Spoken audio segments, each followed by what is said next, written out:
My name is David Brady. I live at St. Rose in Jefferson, and I'm very happy with my home and my friends and the staff I work with, and I'm very happy to be here at Excel in Whitewater, and it makes me very happy to know that the staff are there for me if I'm sick or if I have any seizures or anything. I just love them all. I'd like to thank the staff who take the time to keep us informed because our daughter doesn't speak very well, and I always appreciate when the staff, all the caring that they give toward my daughter and all the other girls in the house. Very meaningful. To thank all the staff who, through their caring, their efforts, have given a good time to all the clients in the home. They put a lot of positive emphasis, and we really appreciate what you are doing. We realize too that many times you're doing things that we don't even realize, that you put in extra hours, and some of these come from your own time. Thank you. Ditto.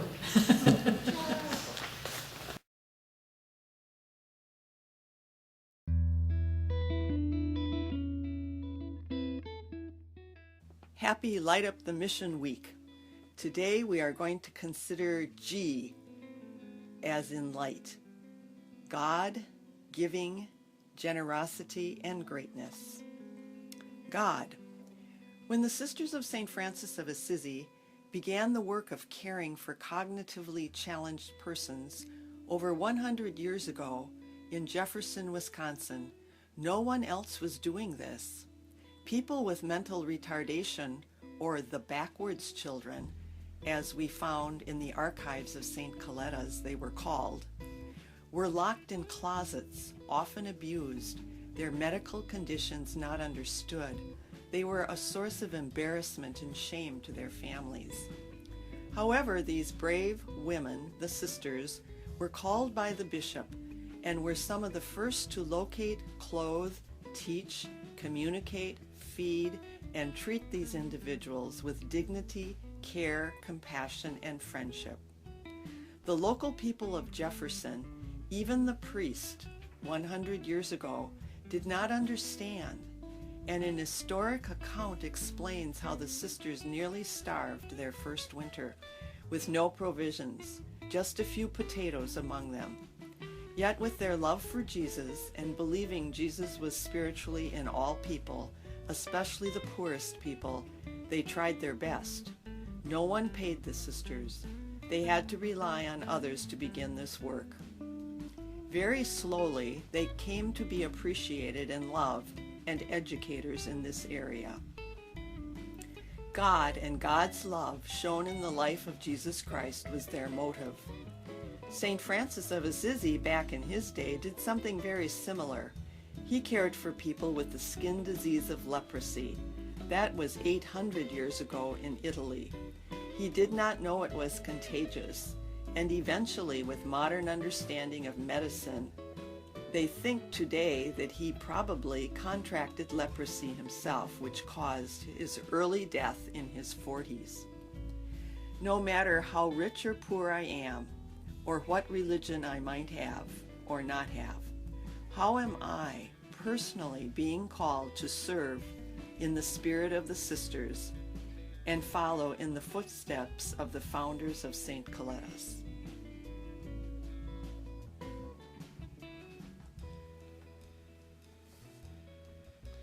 Our next word is giving. It's been utterly amazing what God has done with the 1,653 Sisters of St. Francis of Assisi. Since 1849, we have fed seminarians, candidates for priesthood, cared for orphans, cared for cognitively disabled persons, deaf persons, served as parish musicians and teachers of music, directed choirs, and taught voice. taught art, spiritual directors, and retreat directors have been campus ministers, founded and taught in many grade schools, founded 2 high schools and 1 college, Cardinal Stritch University, established 2 intergenerational daycares, a center for homeless persons, several homes for handicapped persons, and an after-school program for neglected youth, and much more. My question for giving is, what are you giving? It is your turn now. Generosity is our next word. Most retired sisters in good health offer part-time volunteer service in driving sick persons to appointment, or shopping for their groceries, or working on grants, baking, feeding those who need assistance, acting as greeters and helpers at the daycare centers, offering retreats to prisoners annually. All this keeps us involved and young in spirit. We praise and thank God for all the good people we have met along life's way and hope we have helped them. Generosity is an attitude that can become a habit of the heart that transforms individuals and lives. It might be a shoulder to cry upon, or the time to give another a moment to share happiness, or to be joyful when another needs it more than anything else. Small things can help another and change us into becoming what we are called to be, our best selves. Generosity is one sure way to become our best self. Some questions.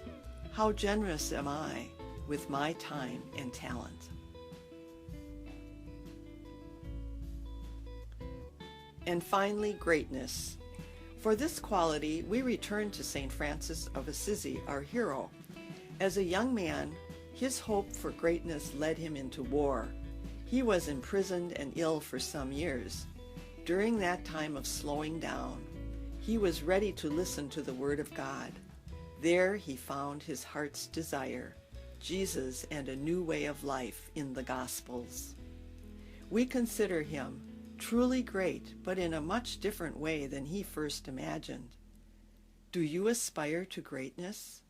Many of our clients live lives of quiet greatness by being who they are. How can you be great today?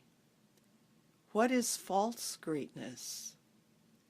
Give an example of real greatness. What gives daily life true greatness to those who attend to clients' most personal needs?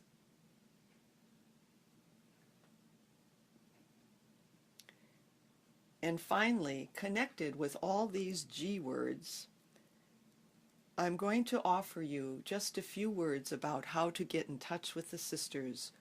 Would you like to know more about them and their way of life? Are you, or do you know someone who might be interested in any of the many Franciscan callings? We would be more than happy to tell you about them, including sisterhood. You can get in touch with us through getting in contact with myself, Sister Adele, at athibodeau@lakeosf.org. That's athibaudeu@lakeosf.org, or call me at 414-744-1160. We will also later in our program offer you a site for prayer that you can contact daily. Thank you.